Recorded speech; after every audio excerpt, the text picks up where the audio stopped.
Hello everyone, and welcome back to my channel. I hope you're all doing well. Today we'll be going through the movie Northanger Abbey from 2007.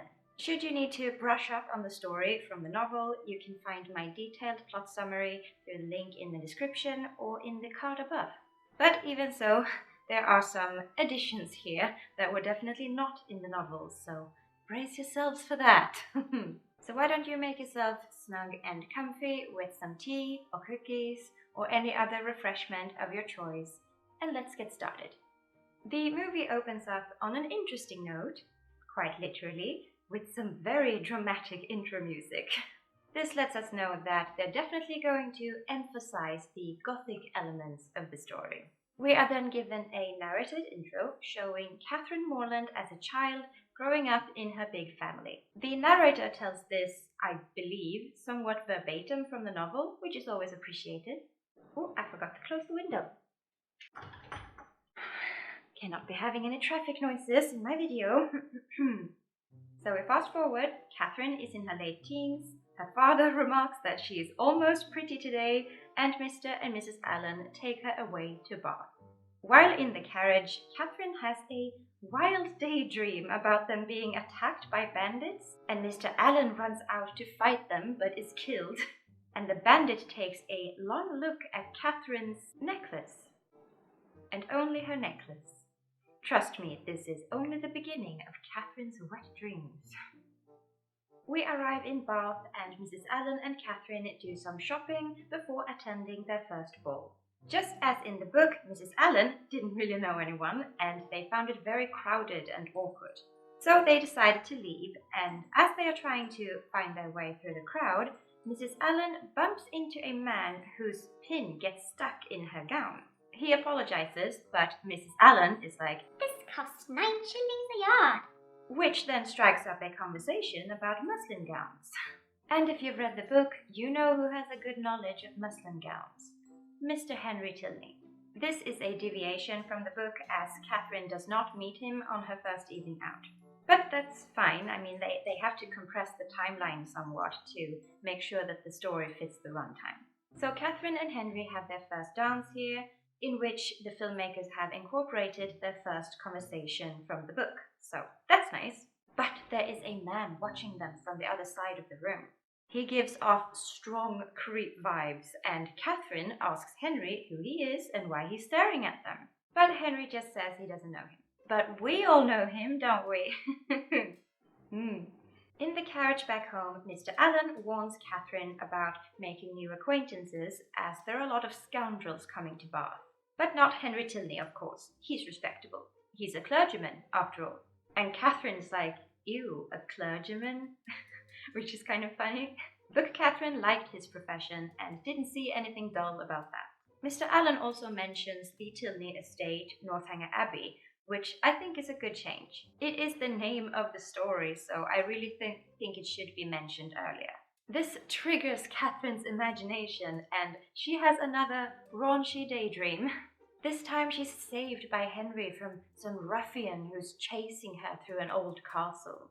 The next day, Mrs. Allen and Catherine run into Mrs. Thorpe and her 3 daughters, so we're finally introduced to Isabella Thorpe. Just like in the book, the girls hit it off and bond over their shared interest in horror novels. Although Isabella seems to also be interested in some naughty literature, if you know what I mean. As far as I know, this is a movie-only detail. Catherine shares her interest in Henry Tilney and is sad that he seems to have left Bath. And Isabella then says that she's heard from her brother that the whole Tilney family is, well, bad. The eldest brother is apparently as bad as Lord Byron. Catherine was too innocent to know of Lord Byron's scandalous reputation, so Isabella whispers about it to her. This indicates that Isabella is more knowledgeable than her in these matters, which will become relevant later. This is also a movie-only detail.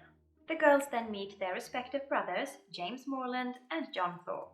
And wouldn't you know it, it is the same creep that was watching Henry and Catherine dance the other night. And he even admits it. But Catherine doesn't seem to find him creepy at all, and happily accepts when he suggests to take her out for a ride in his carriage someday. We then switch over to the next ball, where Catherine is dancing with John Thorpe and Isabella dances with James. Events from the book are kind of compressed, as this is also the same ball where Henry returns with his sister Eleanor. And Catherine looks like someone just died until he introduces Eleanor as his sister. So Catherine and Eleanor get acquainted, and we see General Tilney looking at them with a displeased expression. What is presumably the next day, Eleanor makes plans with Catherine to go out for a walk in nature. And Catherine had only just accepted when Isabella came up and physically pulled her away from Eleanor with a weird look. It is then time for the infamous John Thorpe to show his true colours, or at least what was his true colours in the book. So he, Isabella and James come over to Catherine's to invite her to go with them to see Blaise Castle. But Catherine has plans with the Tilneys, so she declines. John Thorpe then insists that he saw them going somewhere else in the opposite direction, just like in the book. But Isabella also intervenes in the movie, pointing out that the Tilneys never keep their promises. It is we, the Thorpes, that are your true friends. Catherine is then persuaded, and we jump over to John Thorpe driving far too fast, nearly running over poor Mr. Allen, who calls him a scoundrel. This is an addition for the movie, and it is a segue to John Thorpe asking about the Allens, since Catherine is staying with them. He asks if they are wealthy and if they have any children, and Catherine replies that they are and they don't. He then assumes that Catherine will somehow benefit from that, but she only says that they have been very kind to her, nothing more. This conversation is not in the book, but it's safe to assume that this was John Thorpe's impression. So it's added here for clarification, which I think is good, but I also think that the whole dialogue exchange is a bit clumsy. It's very on the nose. They then pass Henry and Eleanor on the street, and Catherine urges John Thorpe to stop the carriage, but he drives further away from them instead. But then he stops, and he admits to Catherine that he was dishonest earlier, but that he did it for her because he didn't like seeing her with the Tilneys. There was something strange about that family, in particular the mother's death. He even persuaded her to forgive him. This is a strong deviation from the book, as this outing really cements Catherine's dislike for John Thorpe and makes movie Catherine look really gullible. As they are out on the country road, they are hit by some heavy rainfall and are forced to turn back. Isabella is then with Catherine as they are back in Bath, which is a change from the book. And she tells her that John Thorpe thinks Catherine is the prettiest girl in Bath, which Catherine feels flattered by. Again, at this point in the novel, John Thorpe is pretty much her least favorite person. Isabella then goes on to talk about naughty books again, in particular The Monk, a Gothic novel from 1796. So later, when she's alone, Catherine reads this upon Isabella's recommendation, and is rather shocked by the explicit content. And now I'm considering making a video review of The Monk. I mean, it cannot be worse than Pamela. We then move over to the opera scene, where Catherine sees Henry Tilney and he gives her a stiff nod. She then meets up with them after the performance and explained what had happened. And just like in the book, all is resolved and there are no hard feelings. We then see John Thorpe talking to General Tilney about Catherine, and upon hearing of her supposed prospects, he insists on being introduced to her and invites Catherine to spend the whole day with his family after her planned walk with Henry and Eleanor. We then fast forward to the next day when Catherine is out walking with them, which is an absolute travesty. The movie makers actually decided to remove John Thorpe's most shocking behavior when he went behind Catherine's back to reschedule her plans with Eleanor and then physically restrained her from going over to Eleanor. I will not stand for this, but more on this later. Catherine's walk with the Thorpes is pleasant and fairly accurate to the book, with the exception that a mysterious man rides up to them and have an emotional exchange with Eleanor, and Henry asks Catherine to keep that a secret because their father doesn't approve of him. Back in Bath after her day with the Tilneys, Catherine is having a private moment fantasizing about Henry. In this fantasy, she's in the forest in her bathtub, and Henry comes up and she stands up before him, fully naked. Yep. Needless to say, these fantasies are not part of the book. The next day, Isabella visits Catherine with the happy news that James has proposed to her. James will then go home to ask his parents' blessing, and John Thorpe comes up to Catherine, saying that this whole marriage scheme is a good thing and all that, strongly hinting that he and Catherine would be a good match. But then he leaves before she has a chance to reply. He then goes with James to visit his family rather than London as in the book. We then move over to a ball that the girls attend without their brothers. Isabella proclaims that she's only there for Catherine's sake. She will not be dancing. Her mind is just fixed on James and anticipating his letter.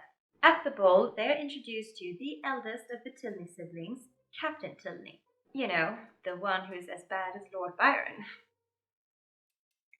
And Isabella is noticeably intrigued by him. Despite having declared no intention to dance, Captain Tilney still persuaded her, and they stood up at the same time as Henry and Catherine. After the ball, Isabella and Catherine are in the carriage on the way home, and Isabella says that she refused the captain for as long as she could, but he was most insistent to dance with her. And you know, he's the heir to Northanger Abbey, but not that it matters to her. That night, Catherine has a nightmare where she's running through some old castle again and finds Isabella tied to a bed with what looks like Captain Tilney leaning over her. Bit of foreshadowing there, one could say. The next day, Isabella receives a letter from James with the particulars regarding their upcoming marriage. Just like in the book, it stated that he will be having a living of £400 a year, but he will have to wait about 2 years before he could have it. Isabella is distressed, and Catherine finally finds some backbone and tells her that her father has offered all that he can. But what about Mr. Allen, Isabella asks, which Catherine finds strange, saying that none of them have any expectations of Mr. Allen. So Isabella then changes her attitude, saying that, she doesn't care about the money, it's just the long wait that's distressing her. And oddly enough, Catherine seems convinced by this. This scene is a lot more subtle in the book, which, again, makes movie Catherine a lot more gullible than her book counterpart. Catherine is then hanging out with Henry and Eleanor and finds out that they will be leaving Bath by the end of the week. This is when General Tilney extends the invitation for her to come with them to Northanger Abbey. Cue the ominous music. As Catherine is talking to Isabella later in the assembly rooms, Isabella said that she had heard from her brother, John Thorpe, that he and Catherine are as good as engaged. But Catherine says that he must have misunderstood. Book Catherine was certainly a lot more upset by this. But just like in the book, Captain Tilney then joins the girls, and he and Isabella go on to have a very flirtatious conversation that is pretty much identical to the book. Then off we go to Northanger Abbey, and Catherine has the pleasure of going in an open carriage with Henry. While on the road, Catherine expressed concern about Isabella and Captain Tilney, but Henry diffuses it, saying that it will be over as soon as his brother returns to his regiment. This conversation took place in the book as well, but it was while they were still in Bath. When they arrive at Northanger Abbey, Catherine is very excited, saying that it's exactly how she imagined it, which is kind of funny since book Catherine had practically the opposite impression. Catherine is then shown to her room to get settled in. Just like in the book, she sees an old chest, which she decides to investigate. She gets interrupted by the maid, however, and has to hurry to get ready for dinner. General Tilney is very particular about meal hours, just like in the book, and he seemed annoyed at Catherine for not being ready in time. So the dinner is held in this massive dining hall, and General asks Catherine about Mr. Allen's dining hall and whether it is equally as large. This dining room measuring contest is book accurate. After dinner, a storm is raging outside, and Catherine decides to investigate that old chest again. She found some papers inside it, but her candle went out before she could read them, so she had to wait until the next morning.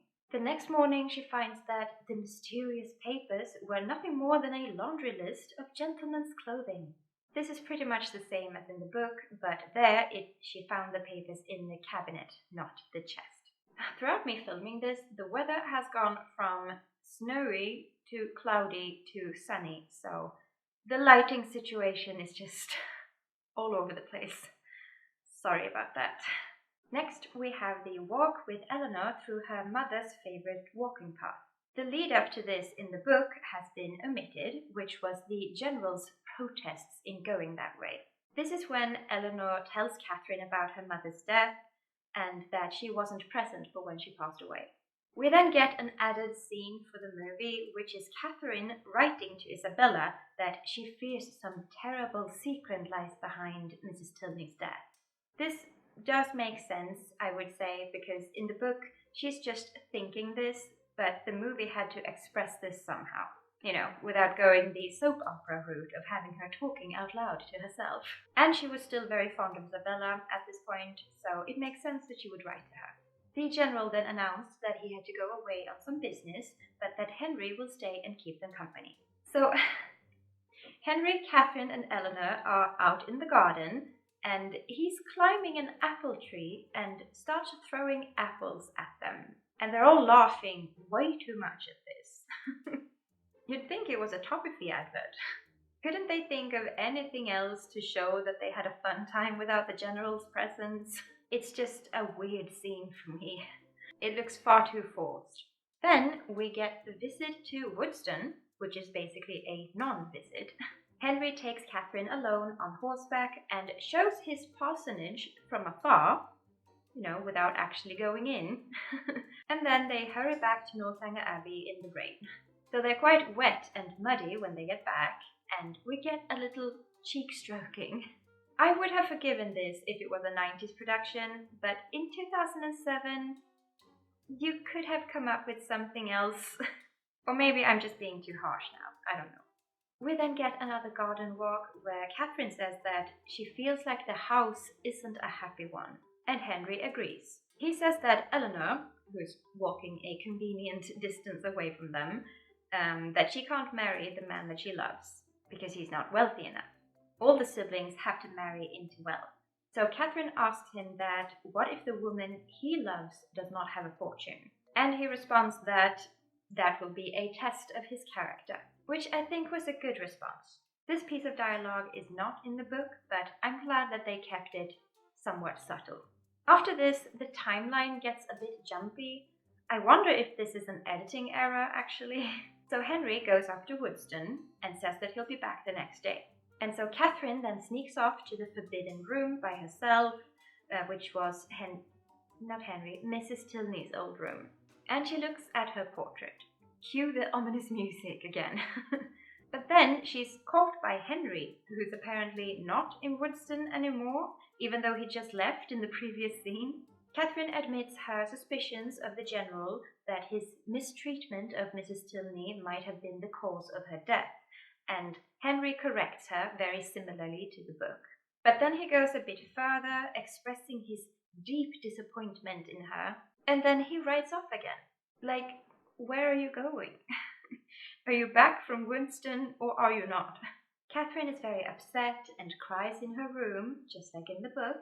But then she continues crying in the garden, confiding in Eleanor that Henry must hate her now. And Eleanor then gives her a letter that had just arrived. It was from Catherine's brother James, and he tells her that his engagement to Isabella is over, that she has thrown him over for Captain Tilney. Eleanor refused to believe it, though, as Isabella had no fortune. She then tells Catherine that Isabella is far out of debt with her brother, and we get a scene showing Captain Tilney and Isabella in Bath sneaking away to a private room together. Then we see her alone in the bed, clearly undressed, and him standing by the fireplace. She asks him if they are engaged now, but the captain merely tells her to make herself decent, that she must return to her friends before she's missed. This scene is then merged with Isabella narrating her own letter to Catherine, where she states that she's sick of Bath and that there must be some misunderstanding regarding James. So she asks Catherine if she would speak to James on her behalf. Cut then to Catherine reading this letter and getting justifiably upset. This whole thing with the letters is adapted rather well, I think, but the scene going to bed with Captain Tilney is movie only. I didn't see anything in the subtext of the book that would indicate this having happened. But do let me know if you disagree. If you found some hint or proof in the book that indicates her having gone to bed with him, then please leave that in the comments.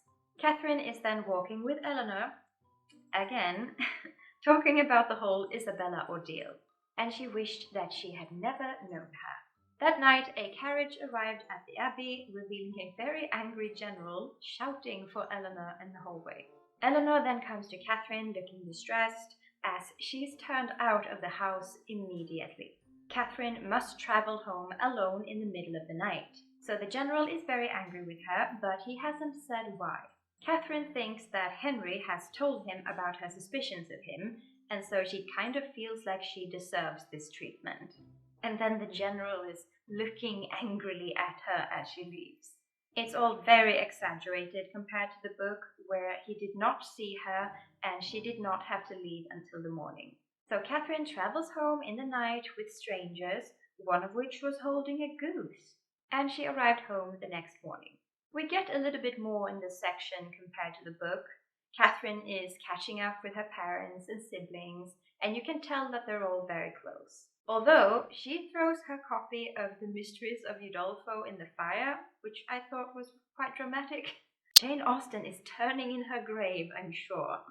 And then we get the unexpected visit from Henry Tilney. Catherine starts apologizing, still thinking him to be upset with her, but he stops her, saying that her instincts were true. His mother had indeed been treated badly by the general, who was cold and cruel. He had married her only for her money and did not love her. And this is not the case in the book. The general did love his wife, even if he was rather rigid and harsh as a person. He then explained the whole misunderstanding that John Thorpe had said that Catherine was heiress to Mr. Allen's fortune. And when the general found out that she wasn't, he got very angry. But Henry didn't care. He had broken with his father, as he was bound by honor, affection, and love to Catherine. He asks her to marry him, and they kiss. Then, instead of showing them, getting married, the movie shows them at the christening of their child, which is sort of random, I guess. Oh, and Eleanor's beau got an unexpected inheritance, so she could finally marry him as well. And they ended the movie on the general walking alone at the Abbey. I suppose the most awkward change from the book to movie in this section is Henry's passionate declaration of love, which is very different in the book. There, he simply says that he wants to marry her because of her devotion to him. I would have loved to see that in the movie, though. Imagine, anyone who had not read the book would have been so shocked by that. My biggest issue with this movie, by far, is John Thorpe's reversed character assassination. I don't see what the point of this was. He was neither an antagonist nor a second love interest. He was just there, making assumptions about Catherine, which could technically be seen as honest mistakes. And I don't like it. In the book, he's this character that you love to hate. I don't see why they changed this for the movie. I'm just saying, it could have been so good. Another thing I had a problem with was Catherine. Her character is also changed for the worse, in my opinion. She was supposed to be somewhat naive in the book due to her age and lack of life experience. But in the movie, she's just so gullible that it gets annoying. Both Isabella and John Thorpe can say and do whatever they want, and she just believes them when they say that their intentions are good. Book Catherine had strong principles and was even quite sassy. Remember, that is a compliment which gives me no pleasure. Movie Catherine could never. Also, it is a bit of a pet peeve of mine when people have their mouths open even when they're not talking, which this actress did a lot. It's probably not on purpose, and I'm probably being cruel for mentioning it, but it did just bother me. It's very distracting. A couple of positives before we finish for today. Firstly, I did like Carey Mulligan as Isabella. I thought she suited the role very well. She could probably have been even more over the top, which I think there was room for, but I also think this level of intensity was perfect. Fun fact, Carey Mulligan actually played Kitty Bennet in the 2005 adaptation of Pride and Prejudice, so that's interesting. And secondly, I also enjoyed J.J. Fields as Henry Tilney. He did have that charisma that I imagined Henry having, and being tall, dark, and handsome didn't exactly hurt either. And last but not least, the location for Northanger Abbey was absolutely beautiful. It did look very gothic, and yeah, it was nice. I liked it. Now I want to know what all of you think. Do let me know in the comments below. Also, don't forget to give this video a thumbs up if you enjoyed it and subscribe to the channel if you haven't already. I looked at my statistics and only about 20% of my viewers are actually subscribed, and that made me a little bit sad, so please subscribe. That would mean a lot to me. So yeah, thank you all so much for watching today, and I hope to see you back next time.